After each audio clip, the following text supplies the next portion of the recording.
ये लगातार मिलना, चर्चा करना जरूरी भी है, क्योंकि जैसे जैसे कोरोना महामारी को समय बीत रहा है, नई नई परिस्थितियां भी पैदा हो रही हैं। अस्पतालों पर दबाव, हमारे स्वास्थ्य कर्मियों पर दबाव, रोजमर्रा के काम में निरंतरता का न आना पाना, ये हर दिन एक नई चुनौती लेकर आते हैं।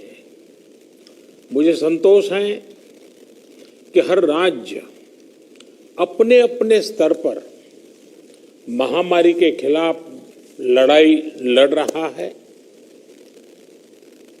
और चाहे केंद्र सरकार हो चाहे राज्य सरकार हो, हम अनुभव कर रहे हैं कि हम लगातार एक टीम बनकर के काम कर पा रहे हैं,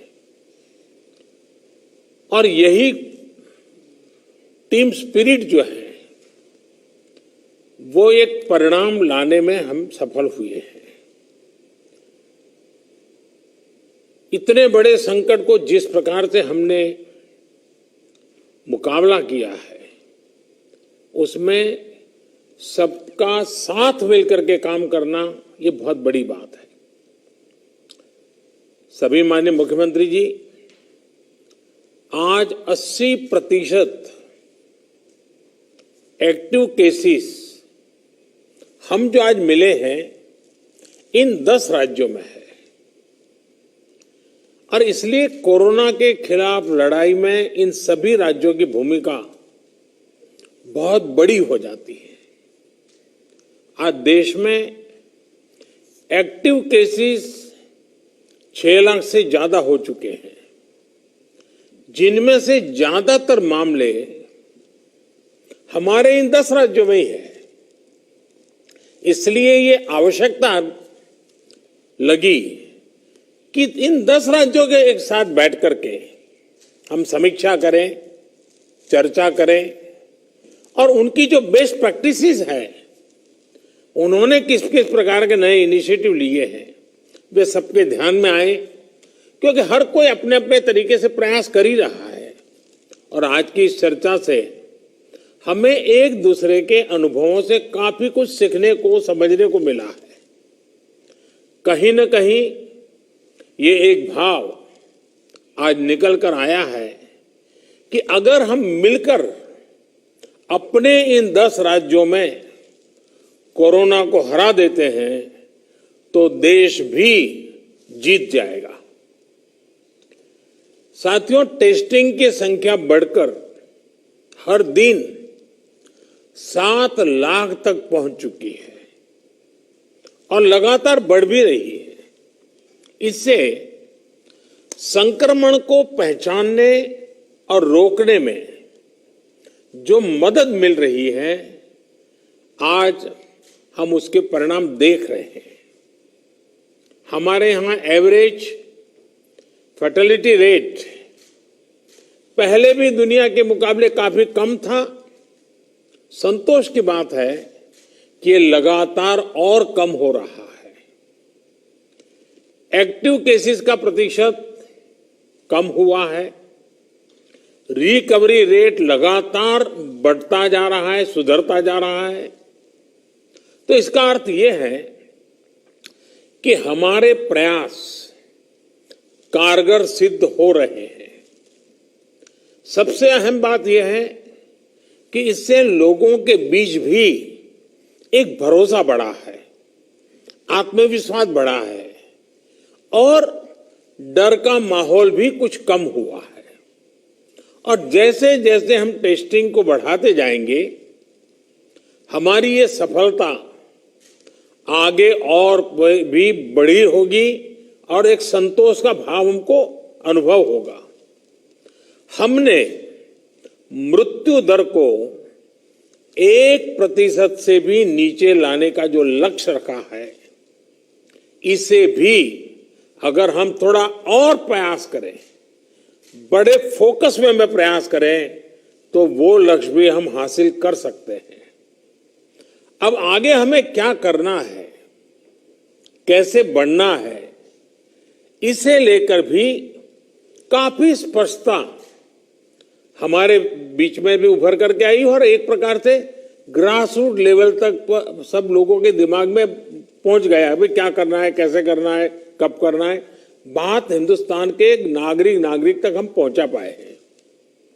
अब देखिए, जिन राज्यों में टेस्टिंग रेट कम है और जहां पॉजिटिव रेट ज्यादा है, वहां टेस्टिंग बढ़ाने की जरूरत सामने आई है। खासतौर पर बिहार, गुजरात, यूपी, पश्चिम बंगाल और तेलंगाना, यहां टेस्टिंग बढ़ाने पर खास बल देने की बात हम लोगों की बातचीत में से उभर करके आ रही है। साथियों, अब तक का हमारा अनुभव है कि कोरोना के खिलाफ कंटेनमेंट, कॉन्टैक्ट ट्रेसिंग और सर्वेलेंस ये सबसे प्रभावी हथियार है। अब जनता भी इस बात को समझ रही है, लोग पूरी तरह सहयोग भी कर रहे हैं। ये जागरूकता की हमारी कोशिशों से एक अच्छे परिणाम की तरफ हम आगे बढ़े हैं।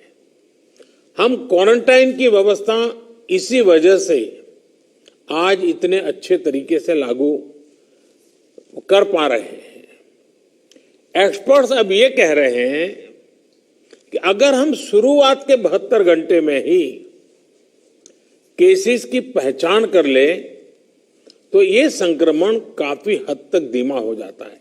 और इसलिए मेरा सबसे आग्रह है कि जैसे हाथ धोने की बात हो, 2 गज की दूरी की बात हो, मास्क की बात हो, कहीं पर न थूकने का आग्रह हो, इन सब के साथ अब सरकारों में और सरकारी व्यवस्थाओं में भी और कोरोना वॉरियर के बीच भी और जनता में भी एक नया मंत्र हमें बराबर पहुंचाना पड़ेगा और वो है 72 घंटे में जिसको भी हुआ है उसके आसपास के सबको उसका टेस्टिंग हो जाना चाहिए, उनका ट्रेसिंग होना चाहिए, उनके लिए जो आवश्यक है वो व्यवस्था होनी चाहिए।